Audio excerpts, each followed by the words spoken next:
This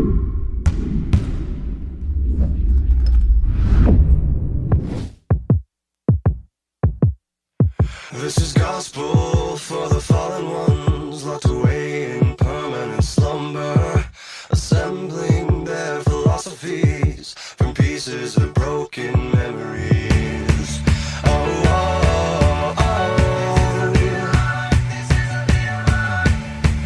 Oh, oh, oh.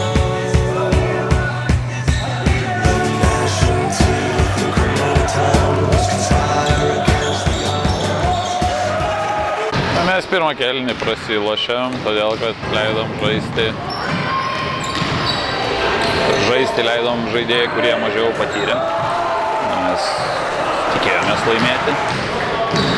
Vis minus žinom priešininką, tai buvo užduotis noras daugiau apžaisti žaidėjus, kurie mažiau gauna žaisti. Tai pirmą kėlinį gali rizikuoti, nes bus dar 3 kėliniai taisymai, tai tą ir darėme. Ne, aš visada noriu kokybės, taškų skirtumas tikrai nežaidžia nieko kažko, juolab, kad jeigu tai būtų varžybos kažkurios gale sezono, kur aktualu taškų skirtumas, šičia visada noriu kokybės. Ar mes žaisime prieš stiprų varžovą ar prieš silpną, tai vadinkim prieš stiprų, natūraliai turbūt gaunas tas žaidimo kokybė, jinai neatsipalaiduoja vaikinai, o su silpnesniais varžovais būna tas atsipalaidavimas. Tai šitoj vietoj norėjosi tos kokybės ir žaidimo tikro, todėl kad būtų patiems jiems malonu ir jie jaustų gražų žaidimą.